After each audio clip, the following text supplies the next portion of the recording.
আসসালামু আলাইকুম। আশা করি সবাই খুব ভালো আছেন। আজকে ফজরের নামাজের পর মনে হলো যে একটু ভিডিও করি। আমার ছেলে নামাজ পড়ছিল। এই যে বাইরেটা অনেকটা পরিষ্কার হয়ে গেছে।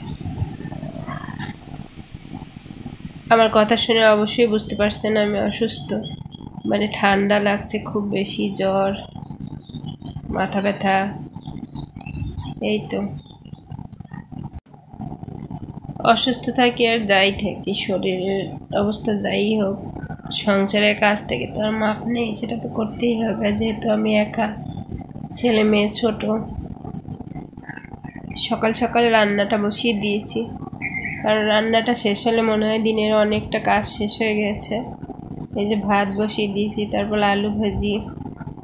আজকে আবার ছেলের স্কুলে যেতে হবে, সেটা ভুলেই গেছিলাম আমি, তাই পুরো রান্নাটা করতে পারিনি। পরে মেয়েকে স্কুলে দিয়ে ওখান থেকে ছেলের স্কুলে যাব। এই তো মেয়েকে দিয়ে তারপর ছেলের স্কুলে রওনা করলাম। হাঁটতে হাঁটতেই যাচ্ছি। রোদ প্রচুর, গরমটা আর কমলই না। জানি না কবে কমবে, আল্লাহই ভালো জানেন। বৃষ্টিও হচ্ছে না আমাদের এখানে, প্রচুর রোদ। এই যে ছেলের স্কুলে কাজ সেরে আবার বাসায় ফিরছি।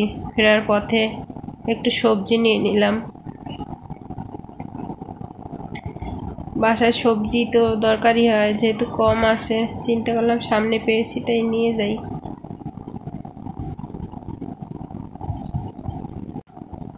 বাসায় গিয়ে আবার রান্না কমপ্লিট করতে হবে, যেহেতু সম্পূর্ণ রান্না শেষ করতে পারিনি।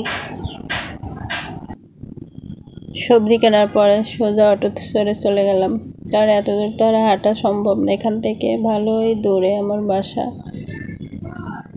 আগে অবশ্যই হেঁটে যেতাম মাঝে মাঝে, কিন্তু এখন আর পারি না। ছেলে মেয়ে দুইজনের দুই দিকে স্কুল, তো এত হাঁটা সম্ভব হয় না এখন আর। এই যে বাসায় এসে সোজা রান্না করে পটল রান্না করছি চিংড়ি মাছ দিয়ে, আর এটা ঝিঙের খোসা বেটে রেখেছিলাম ফ্রিজে ভর্তা খাবো বলে।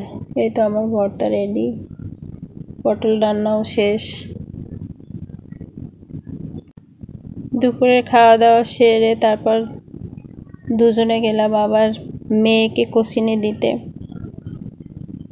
যেহেতু আজকে ওদের বাবা বাসায়, তাই মেয়েকে কোচিংয়ে নিয়ে গেলাম দুজনে মিলেই। ওকে দিয়ে তারপর সে হাঁটতে যাবে, আমিও তার সাথে গিয়ে বসে থাকবো। ভালো লাগছিল না বাসায়, তাই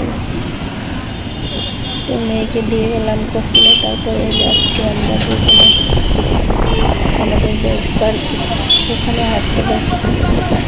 সেখানেই যায় সে প্রতিদিন। জায়গাটা খুব ভালো লাগে এখানে বসে থাকতে, এই জন্য সারা বরিশালের মানুষ সময় পেলে এখানে আসে। আসলে এটাকে বরিশালের প্রাণ বলা যায়। তো রাত হয়ে গেছে, আমরা অনেকক্ষণ ছিলাম ওখানে। ইচ্ছে করছিল আরও কিছুক্ষণ বসে থাকি, আসতেই চাচ্ছিলাম না, কিন্তু আপনাদের ভাইয়ের কুরিয়ার সার্ভিসে কাজ আছে, তাই ওখানে যেতে হবে। সোজা চলে আসলাম সেখান থেকে, আমাদের এই সুন্দর রাস্তাটার ভিতর থেকে। তো জ্যামেও পড়েছি। আমার ভিডিওটা আজকে এই পর্যন্তই। যদি কোনো কিছু ভালো লাগে অবশ্যই লাইক কমেন্ট শেয়ার করবেন, আমার জন্য দোয়া করবেন আমি যেন তাড়াতাড়ি সুস্থ হয়ে যাই। দেখা হবে আর একটা নতুন ভিডিওতে। সেই পর্যন্ত সবাই খুব ভালো থাকবেন। আল্লাহ হাফেজ।